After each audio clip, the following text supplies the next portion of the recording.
तर मित्रांनो नमस्कार. या मालिकेच्या आजच्या म्हणजेच 22 मेच्या एपिसोडमध्ये काय काय घडणार आहे ते आपण जाणून घेणार आहोत. इकडे मात्र आता चिंगीने चोरी केली असं मात्र मल्लिका आणि घरच्यांचं म्हणणं असतं.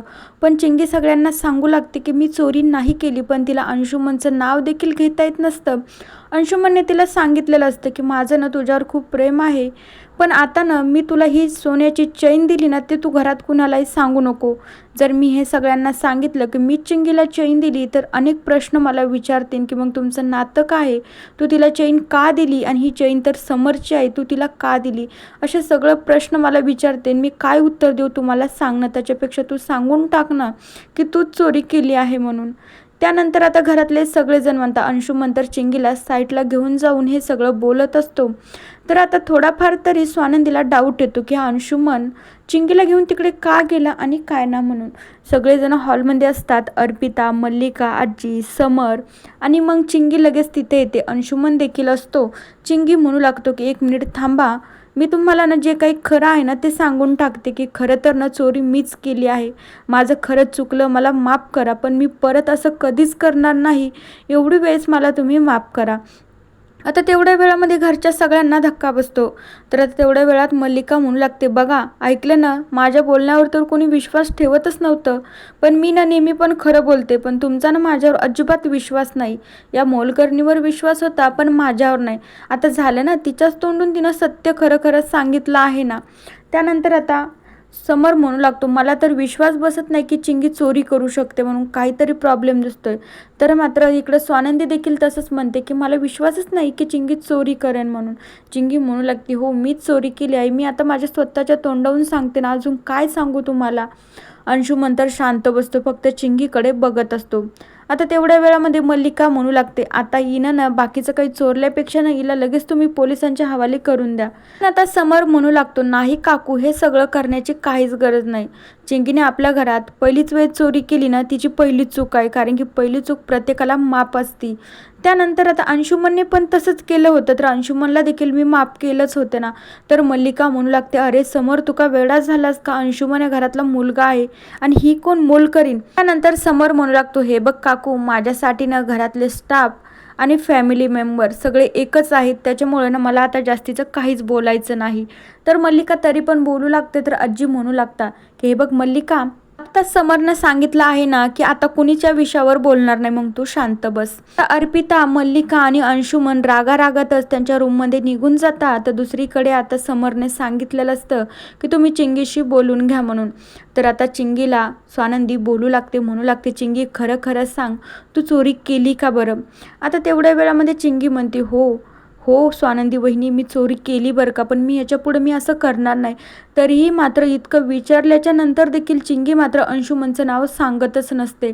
त्यानंतर आता की म्हणू लागते वहिनी प्लीज माझ्यावर ओरडू नका, मला कातवू नका, मी परत असं नाही करणार, पण प्लीज मला या घराच्या बाहेर तुम्ही नका काढून देऊ, मला इथेच राहायचं आहे.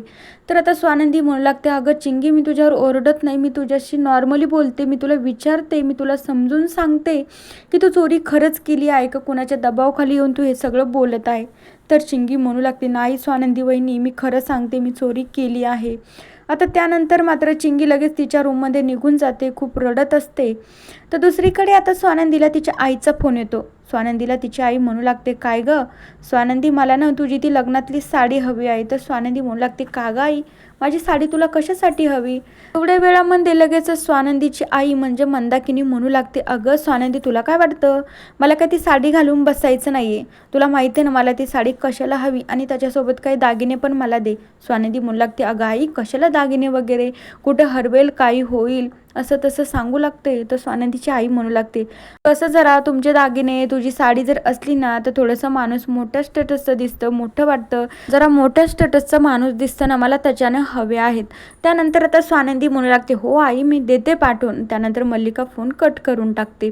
आता दुसरीकडे चिंगीच्या रूममध्ये जाऊन बसते ना, तिथे मात्र अंशुमन जातो. अंशुमन म्हणू लागतो खरंच ना थँक्यू बरं का चिंगी, तू खूप मोठं काम केलं आहे, माझं नाव सांगितलं नाही ना, खरंच तू खूप भारी आहेस ग.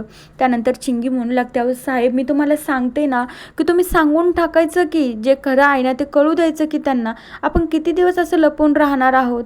त्यानंतर अंशुमन म्हणू लागतो लागतो. अगं तुला कसं कळत नाही, मी आत्ताच नाही सांगू शकत, पण मी सगळ्यांना घरच्यांना आपलं सांगून टाकेन बरं का. तर आता तेवढ्या वेळात अंशुमन म्हणू लागतो, खरंच चिंगी तुला गोष्ट सांगू का, मी ना तुला असं सगळं सोन्याने मडवून टाकणार, पण तुला एक गोष्ट करायची, माझं नाव कुणालाच सांगायचं नाही. तर चिंगी म्हणू लागते की साहेब मला ना कशाचीच गरज नाही, मला फक्त माझा अंश हवा आहे. त्यानंतर अंशुमनला हसायला येतं. दुसरीकडे आता अर्पिता आणि मल्लिकाचं असं म्हणणं असतं की जेव्हा अंशुमनने चोरी केली होती, अंशुमनने गुन्हा केला तर खूप मोठी शिक्षा त्याला दिली होती, पण हा समर मात्र तिला काही शिक्षा देणार नाही, असं नाही होऊ द्यायचं, आपण तिला शिक्षा द्यायची. अर्पिता आणि मल्लिका इकडं अंशुमन आणि चिंगीकडेच येण्यासाठी निघालेले असतात. दुसरीकडे स्वानंदी देखील आजींच्या सांगण्यावरून चिंगीसोबत बोलण्यासाठी परत तिच्या रूममध्ये येत असते. तर अंशुमन आणि चिंगी एकाच रूममध्ये असतात. अंशुमनला चिंगीने मिठी मारलेली असते. तर मित्रांनो, आता दुसरीकडे मात्र स्वानंदी बाहेर जाते. तिचे बाबा भेटतात. तिचे बाबा विचारू लागतात, काय गं स्वानंदी, घरात सगळं ठीक आहे ना? तर स्वानंदी त्यांना सांगू लागते, अहो बाबा काय झालं माहिती आहे का, घरात एक ना छोटे स्टाफसोबत एक चिंगी म्हणून मुलगी आली आणि तिनं घरामध्ये चोरी केली, आणि ते पण काय राजवाड्यांची साखळी चोरली बघा तिने, ही बघा साखळी. स्वानंदीचे बाबा जेव्हा त्या साखळीकडे बघतात ना, त्यांना अंशुमनच आठवतो. मग स्वानंदीचे बाबा त्या साखळीकडेच बघत असतात. स्वानंदी विचारू लागते, काय झालंय बाबा, तुम्ही साखळीकडे का बघताय? त्यानंतर मग अंशुमनने जेव्हा त्या लॉकरमधून पैसे आणि साखळी काढली होती ना, तेव्हा स्वानंदीच्या बाबाने हे सगळं बघितलं होतं. आता स्वानंदीचे बाबा स्वानंदीला सगळं सांगतात की काय, उद्याच्या भागात नक्की बघूया. तोपर्यंत त्या मालिकेच्या पुढील भागांच्या अपडेट्ससाठी आपल्या चॅनलला नक्की सबस्क्राईब करा. So bye.